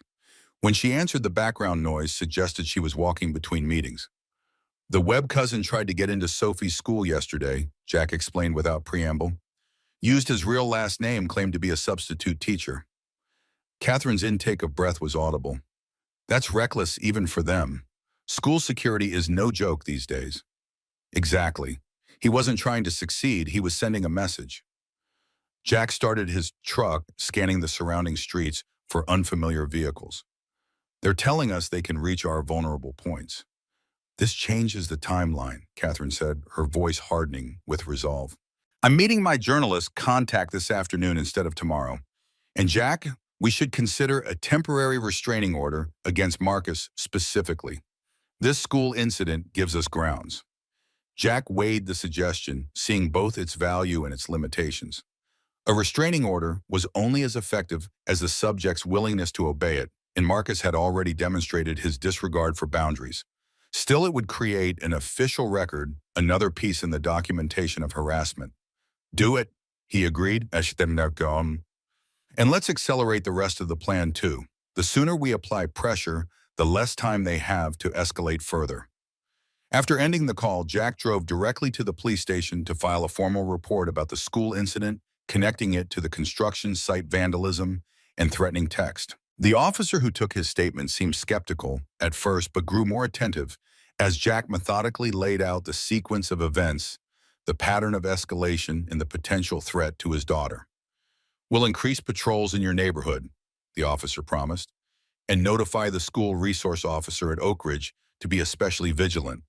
But Mr. Foster, if these people are as connected as you say, I understand the limitations, Jack acknowledged. He'd seen enough of the world to recognize that official protection had gaps, that systems designed to maintain order often faltered when confronted with wealth and influence. I'm not expecting arrests. I'm establishing a record. By mid-afternoon, Jack had installed new deadbolts on all exterior doors of his home and scheduled a security system installation for the following morning. He'd also reached out to two former teammates who lived in the Austin area, men he trusted implicitly, who understood threats and countermeasures better than any security consultant. They agreed to set up an informal surveillance rotation, ensuring that Jack and Sophie wouldn't be facing the Webb family's intimidation alone. Catherine called as Jack was finishing the lock installation on the back door. Meeting with the journalist went well, she reported, her voice pitched low as if concerned about being overheard. His name is Alex Reyes. He's been investigating the Webbs for months, focusing on their development deals with the city. What we provided fills in crucial gaps in his research. Timeline for publication. He's corroborating details, now reaching out to other sources. Says he could have a preliminary piece ready by Monday, focusing on the pattern of harassment and intimidation, with hints at the bigger financial story to follow. Catherine paused. It's going to make waves, Jack. The Webbs won't take this lying down. Good. The word emerged harder than Jack intended, revealing the anger he'd been controlling. They're already targeting a 10-year-old girl. How much worse can it get? That's what worries me, Catherine admitted. We're challenging people who've never faced real consequences. There's no telling how they'll react when cornered. Jack tested the new deadbolt, satisfied with its solid construction. Then we'd better be prepared for anything. The conversation shifted to immediate security concerns. Catherine had also received threatening messages, including one slipped under her apartment door, a violation of her personal space that left her visibly shaken even over the phone. Jack insisted she stay with friends for a few days at least, until the story broke and public attention provided some measure of protection. After they hung up, Jack sat on his back porch, watching the lengthening shadows in his small yard as evening approached. The space where Sophie's swing set once stood now contained a fire pit and comfortable seatings, a change made last year when she declared herself too old for swings. The transformation of that space mirrored Sophie's growth, reminding Jack how quickly time passed, how precious these years were. He wouldn't allow Marcus Webb or anyone else to taint them with fear. Sophie would be home from her after-school program, soon picked up by Jack's neighbor, Mrs. Gonzalez, as part of their new security protocol. Jack had explained the arrangement to Sophie as a temporary measure due to his irregular work schedule, not wanting to burden her with the full weight of adult concerns. She'd accepted the explanation with minimal questions, though Jack suspected she understood more than she let on. His phone rang again, an unknown number. Jack answered cautiously. Mr. Foster, this is Howard Mercer. The developer's voice was tense, lacking its usual confident bluster. We need to talk about your position. Jack's grip tightened on the phone. I thought we already discussed this. I'm taking a few days off until the media attention dies down. That's no longer sufficient. Howard sighed heavily. I've received calls from several investors who've been approached by the Webb family. They're threatening to block permits on 3 of our upcoming projects unless we terminate your employment. Permanently. The demand wasn't unexpected, but hearing it confirmed still ignited a cold fury in Jack's chest. So you're firing me? I don't want to, Howard insisted, a note of genuine regret in his voice. You're the best foreman I've worked with in 20 years, but these projects represent millions in investment, dozens of jobs. I can't risk. Save it, Jack interrupted, his voice level despite his anger. I understand the calculation. You're cutting losses. Howard's relief was palpable. I'll provide an excellent reference, of course, and a severance package, 3 months' salary, full benefits through the end of the year. Generous, Jack acknowledged, the word carrying more bitterness than he intended. But unnecessary. I quit. Jack, don't be hasty. It's not hasty, it's principled. Jack stood pacing the length of his porch. If I let you fire me, the Webbs win. They prove their threats work. I won't give them that satisfaction, and I won't put you in that position. So I'm resigning effective immediately. The silence on the line stretched for several seconds before Howard spoke again. I respect your decision, even if I think it's a mistake. The severance offer stands regardless of how we frame the separation. Jack accepted this compromise, recognizing that pride wouldn't pay his mortgage or Sophie's eventual college expenses. They concluded the call with awkward formalities, Howard promising to have HR prepare the necessary paperwork, Jack agreeing to return company property the following day. After hanging up, Jack stood motionless on his porch, absorbing the impact of this latest blow. The construction site had been more than employment. It had been his anchor in civilian life, a place where his skills translated, where he could build rather than destroy. Now that anchor was gone, severed by the same forces that were threatening his daughter's safety and Catherine's career. The familiar weight of his phone in his pocket reminded Jack that he'd need to tell Catherine about this development. But before he could call her, the device buzzed with an incoming text from an unknown number. How does unemployment feel, hero? This is just the beginning. By the time we're done, you won't be able to get hired as a day laborer in this town. Your daughter will watch her big, strong daddy crumble into nothing. The naked malice in the message, the explicit mention of Sophie, crystallized Jack's resolve. This wasn't just harassment anymore. It was psychological warfare, a deliberate attempt to break him through fear and financial pressure. The tactics were different from those he'd faced in combat, but the underlying principles were the same. Identify vulnerabilities, apply, pressure, exploit, reaction. Jack deleted the message after taking a screenshot for evidence.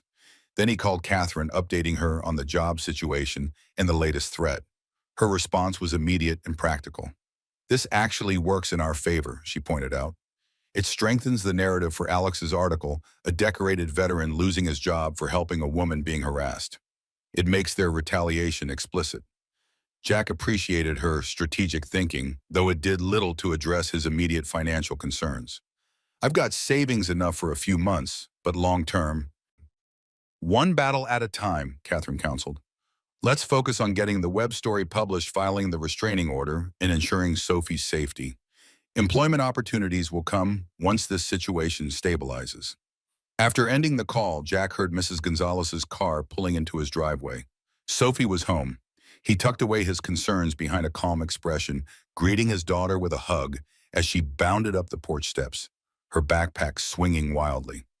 Dad, Mrs. G brought cookies, and her grandson Miguel is visiting from college, and he knows all about construction engineering. Sophie's excitement temporarily banished the shadows of the day's events. Can we have cookies before dinner, please? Jack agreed, ushering her inside while thanking Mrs. Gonzalez, a retired teacher who had known Sophie since infancy.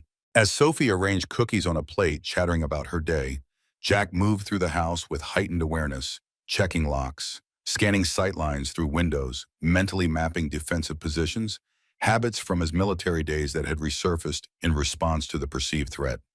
The evening passed with homework, dinner, and Sophie's favorite board game.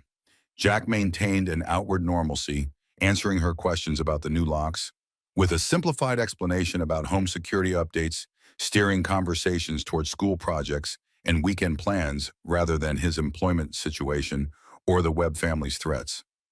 After Sophie was asleep, Jack sat at the kitchen table with his laptop, reviewing his financial position more thoroughly.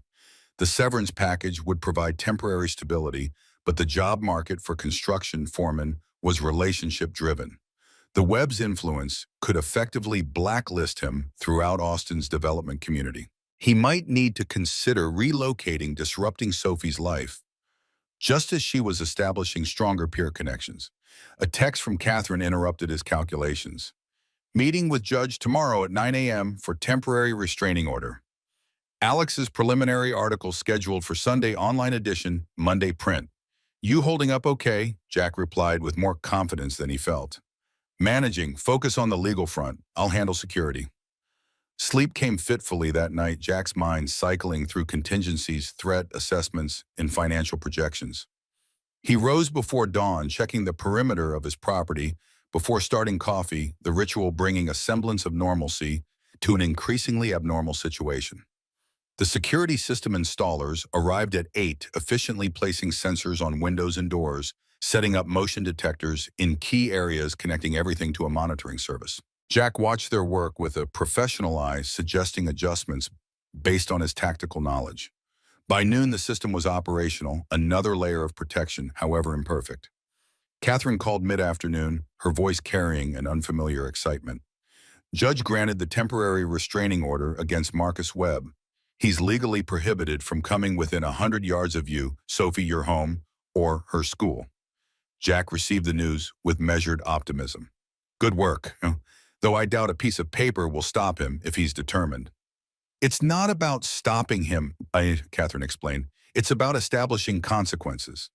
If he violates the order, we have legal grounds for arrest regardless of his family connections. The strategy made sense, creating a framework where Marcus's behavior could trigger automatic legal mechanisms, bypassing the influence that might otherwise shield him. Any reaction from the Webb camp yet? Their attorney called to discuss amicable resolution options. Catherine's voice carried a hint of satisfaction. I referred them to the firm's managing partner, who surprisingly backed my position. Turns out several partners were uncomfortable with the Webbs' strong-arm tactics once they were made explicit. The shift in momentum was encouraging, though Jack remained cautious. And the article, moving forward as planned, Alex has corroborated enough of our information to run the first piece focusing on the pattern of harassment and intimidation. The financial angles will follow in subsequent articles. Jack acknowledged the update, then shared his own news, the security system installation, the arrangements with former teammates to maintain informal surveillance, the continued precautions at Sophie's school. They were creating a defensive perimeter, layering protections against whatever retaliation might come next. The weekend passed without incident, a suspicious quiet that left Jack more alert rather than less. Sophie noticed his heightened vigilance, asking pointed questions about the extra locks, the security system, why they weren't going to their usual park or restaurant. Jack provided simplified explanations, balancing honesty against age-appropriate filtering. Remember those men from the restaurant? He asked her Saturday evening as they made pizza together in the kitchen. The ones who were bothering that lady. Sophie nodded, carefully arranging pepperoni in a pattern only she understood. The ones you stopped. The ones in the video everyone saw. Right. Well, one of them wasn't happy about what happened. He's been causing some problems for me and for Ms. Catherine, the lady from the restaurant. Sophie's hands stilled her expression, growing serious. What kind of problems? Jack measured his words carefully. He damaged some equipment at my work site, sent some not nice messages. Nothing too serious, but enough that we need to be extra careful for a while. Sophie processed this, her forehead creasing in the way it did when she was thinking deeply. Is that why Mrs. G is picking me up from school? And why you're checking the doors all the time? Yes, Jack admitted, impressed by her perception. Just temporary precautions until the situation resolves. Is he going to hurt us? The directness of her question, the underlying fear it revealed, twisted something in Jack's chest. No, sweetheart. He's just trying to scare us to make us feel bad about what happened. Jack knelt to her eye level, ensuring she could see the certainty in his face. I won't let anyone hurt you, ever. That's a promise, Yamato. Sophie studied him with that penetrating gaze that sometimes made Jack wonder who was reassuring whom. I know, Dad. You always keep your promises. She returned to her pepperoni placement, then added casually, and I'm not scared, because you taught me that doing the right thing matters more than being scared. The simple affirmation of his values reflected back through his daughter's understanding struck Jack more powerfully than any praise from commanders or peers ever had. He had taught her this not through lectures, but through actions, most recently at the restaurant, standing up when others looked away. Sunday morning brought the publication of Alex Reyes's first article on the Austin Chronicle's website, Pattern of Harassment: How One Family's Power Shields Bad Behavior. The piece was measured but damning, documenting Marcus Webb's history of harassment, complaints, the recent events at the Riverview Grill, and the subsequent retaliation against Jack and Catherine. It included statements from restaurant staff confirming Catherine's version of events, quotes from construction workers about the site vandalism, and pointed questions about the Webb family's use of influence to punish perceived enemies. Jack read the article twice, noting the careful journalistic balance, presenting evidence while avoiding definitive accusations that couldn't be proven, hinting at larger patterns while focusing on documented incidents. It was skillfully crafted to be legally defensible while morally damning. Catherine called shortly after the article went live online. "It's getting traction already. 3,000 shares in the first hour, comments flooding in. Local TV stations are picking it up for evening broadcasts." Jack had been monitoring social media reactions, watching as the narrative shifted from his actions at the restaurant to the Webb family's pattern of behavior. "How are you holding up any fallout at the firm yet?" "Managing partner called an emergency meeting for tomorrow morning," Catherine reported. "But I'm hearing whispers that several partners are uncomfortable with how this looks for the firm, appearing to enable harassment by prioritizing the Webb's business. The momentum might be turning in our favor." The cautious optimism in her voice mirrored Jack's own assessment. Public exposure was changing the calculus, making it potentially more costly for institutions to side with the Webbs than to support those the family had targeted. The strategy was working, at least initially. "Any response from the Webb camp directly?" Jack asked, shifting his phone to his other ear as he checked the security system status panel. "Nothing official, but I've heard through firm grapevine that Marcus's father is furious. Apparently he's been in emergency meetings with PR consultants since early this morning." Catherine paused. "This could get worse before it gets better, Jack. When people like the Webbs feel cornered, they sometimes lash out more severely." Jack acknowledged the warning, his military training having taught him that transition points, moments when momentum shifted, were often the most dangerous phases of any conflict. "Stay alert. Follow your security protocols. I'll do the same here." The rest of Sunday passed quietly. Jack and Sophie spending the afternoon baking cookies and playing board games, normal activities behind locked doors and active security systems. Jack received periodic updates from his former teammates, maintaining informal surveillance, confirming saw no unusual activity near his home. Catherine checked in hourly, reporting increasing online engagement with the article, but no direct response from the Webbs. Monday morning brought Sophie's return to school after the weekend. Jack drove her himself, bypassing the usual carpool arrangement for the added security of personally escorting her to the entrance, where the school resource officer now maintained a visible presence. The temporary restraining order against Marcus Webb had been provided to school administrators, with Sophie's teachers briefed on security protocols. "Dad," Sophie asked as they approached the school, "is today going to be weird? Are kids going to talk about the article?" Jack glanced at her, surprised by her awareness. "You know about the article?" Sophie rolled her eyes with the exasperated fondness children reserve for clueless parents. "Dad, I know how to use the internet. Allie's mom showed her the article, and Allie texted me yesterday." Jack suppressed a smile at her matter-of-fact tone. Of course, children discussed adult matters among themselves, translating complex situations through their own understanding. "It might be a topic of conversation," he acknowledged. "If anyone says anything that makes you uncomfortable, tell your teacher. Or text me and I'll pick you up early." Sophie nodded, then asked with unexpected directness, "Are you going back to work today?" The question caught Jack off guard. He hadn't yet explained his employment situation to Sophie, hoping to shield her from that particular adult concern until the immediate security issues were resolved. "Not today. I'm taking some time off to handle this situation with the Webbs." Sophie studied him with that disconcerting perceptiveness. "You got fired because of what happened at the restaurant, didn't you? Because you helped Ms. Catherine." Jack considered deflecting, then decided against it. Sophie deserved honesty, presented appropriately. Not fired exactly, I resigned, but yes, it's connected to what happened at the restaurant. The Webbs put pressure on my boss. Sophie absorbed this information, her expression somber. That's not fair. No, it's not, Jack agreed. But sometimes doing the right thing has consequences. That doesn't make it any less right. Sophie nodded slowly. Like when Jamie got in trouble for telling the teacher that Tyler was cheating on the math test. The other kids called her a snitch, but she still did the right thing. Jack smiled at her ability to find relevant parallels in her own experience. Very similar, yes. And just like Jamie was right to tell the truth, I was right to help Ms. Catherine, even though some people are angry about it. They had reached the school entrance. Sophie adjusted her backpack straps, then looked up at Jack with unexpected solemnity. I'm proud of you, Dad, even if you don't have your job anymore. The simple statement, delivered with a child's directness, pierced Jack more deeply than any praise from commanders or comrades ever had. Thank you, sweetheart. That means more than you know. After seeing Sophie safely inside, Jack drove to Catherine's law firm, where they had arranged to meet before her partner's emergency session. He found her in the same conference room as before, impeccably dressed in a charcoal suit that projected confidence and professionalism, though the slight tension around her eyes betrayed her underlying stress. The article's impact is even bigger than we anticipated. She reported sliding a tablet across the table with social media metrics displayed. Over 50,000 shares trending locally, picked up by regional news outlets.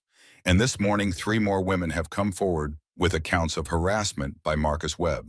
Jack scanned the data, noting the acceleration of engagement, the shifting tone of comments from surprise to outrage. The Webbs must be feeling the heat. Any direct response yet? Their PR firm issued a statement last night, standard damage control, language about taking all allegations seriously, and committed to respectful workplace environments. Catherine's expression conveyed her skepticism. But the real battle will be in this morning's partners meeting. The firm has to decide whether to stand with me or with the Webbs. Jack heard the underlying anxiety in her voice. Despite the public momentum, Catherine's professional future remained uncertain. What's your read on which way they'll go? Catherine arranged her notepads with precise movements, a gesture Jack had come to recognize as her method of channeling nervous energy. Honestly, it could go either way. The managing partner seems to be leaning towards supporting me. He values the firm's reputation and recognizes how bad it would look to punish a female attorney for refusing unwanted advances. But several senior partners have long-standing personal relationships with the Webb family. The uncertainty of her position highlighted the different stakes they each faced in this confrontation. Jack had already lost his job, but construction skills were transferable opportunities available in other cities if necessary. Catherine's career as a corporate attorney, however, depended heavily on professional reputation and firm backing. The Webbs could damage her trajectory more permanently. Whatever happens in that meeting, Jack said, remember we have leverage now. Public opinion, media attention, other options if this firm makes the wrong choice. Catherine's smile held grim determination. Trust me, I've prepared my exit strategy if necessary. 6 years building my career here, but I won't stay where I'm not valued. She glanced at her watch. The meeting starts in 15 minutes. I should prepare. As Jack stood to leave, Catherine reached across the table, briefly squeezing his hand. Thank you, Jack, for everything. Most men would have walked away from this fight long ago. Jack shook his head. I've never been good at walking away from fights that matter. The simple acknowledgement hung between them, carrying more meaning than either was prepared to explore amid the current crisis. Catherine withdrew her hand, gathering her materials for the meeting. Jack wished her luck, then headed toward the elevator, his next stop the police station to follow up on the restraining order and harassment complaints. In the lobby, as Jack waited for the elevator, his phone rang. Sophie's school. His heart rate spiked as he answered, immediately alert. Hello, the school's secretary's voice was professionally calm but urgent. Mr. Foster, we have a situation involving Sophie. She's safe, she added quickly, but there's been an incident. A man claiming to be her uncle attempted to pick her up during morning recess. Our staff recognized him as unauthorized and contacted security immediately. Jack's military training kicked in, emotions channeled into focused action. I'm on my way. Has the man been detained? Security confronted him, but he left campus before police arrived. We have him on security cameras and have notified the police. Sophie is in the principal's office now. She didn't interact with the man directly. Tell her I'll be there in 15 minutes, Jack said, already moving toward the parking garage. And thank you for your vigilance. The drive to Oak Ridge Elementary compressed into a blur of traffic lights and turn signals, Jack's mind cycling through possibilities. The timing was too perfect to be coincidence. Immediately following the article's publication, a direct escalation targeting Sophie despite the restraining order. The Webbs were responding not with public statements, but with personal intimidation. At the school, Jack found Sophie sitting in the principal's office, a counselor by her side. She appeared calm but subdued, brightening visibly when she spotted him. Dad. She ran to him, wrapping her arms around his waist. They said a stranger tried to pick me up, but I didn't see him. Was it that man from the restaurant? Jack held her close, relief washing through him. We're not sure yet, sweetheart, but you're safe, that's what matters. He looked to the principal, who stood nearby. Have the police identified the man from your security footage? Principal Reeves nodded grimly. The officer who responded recognized him immediately. It was Marcus Webb himself, despite the restraining order. They're looking for him now. The direct violation of the legal order shifted the situation dramatically. Marcus had crossed from harassment into potential criminal behavior, giving law enforcement clearer grounds for intervention, regardless of his family's influence. But the escalation also signaled dangerous desperation, a man willing to risk arrest to make his point. I'd like to take Sophie home for the day, Jack told the principal, until Webb is in custody. Principal Reeves agreed immediately, helping expedite the sign-out process while the school counselor gathered Sophie's belongings from her classroom. Within 20 minutes they were driving home, Sophie unusually quiet in the passenger seat. Dad, she finally asked as they approached their neighborhood, are we in danger, like real danger? Jack weighed honesty against reassurance, choosing his words carefully. The man who tried to pick you up today is angry and making bad choices, but he's not dangerous in the way you might be thinking. He's trying to scare us, not hurt us. Sophie absorbed this, her forehead creased in thought. Because of what happened at the restaurant, because you stopped him from bothering Miss Catherine. Partly that, Jack acknowledged, but also because Miss Catherine and I are challenging his family's power. They're used to getting their way, to people backing down when threatened. We're not backing down, and that makes them uncomfortable. Sophie nodded slowly, processing the explanation. Like when Maddie tried to make everyone stop playing with Eliza, but then Jaden stood up to her and suddenly all the other kids did too. Jack smiled, despite the tension, once again impressed by her ability to translate adult conflicts into relatable contexts. Very similar, yes.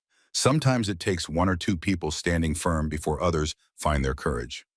As they pulled into their driveway, Jack noticed an unfamiliar car parked across the street, a dark sedan with tinted windows. His instincts immediately sharpened senses, heightened by potential threat. Stay in the truck for a minute, Sophie.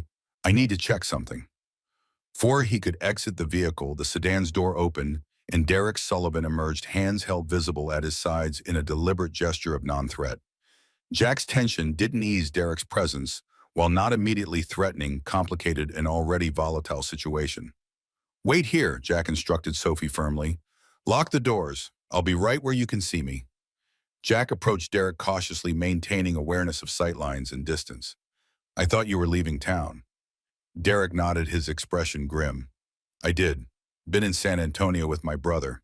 But I saw the article, heard what Marcus is doing. Came back to warn you he's unraveling Jack. This isn't just rich kid tantrum anymore. He's obsessed, talking crazy. Jack studied Derek's face, looking for signs of deception, but finding only genuine concern. He violated a restraining order this morning. Tried to access my daughter at her school. Derek's expression tightened with alarm. Jesus, that's even worse than I thought. Look, I'm here because I know things about Marcus that might help protect you and your kid. Things not even his family talks about. Before Jack could respond, his phone rang. Catherine.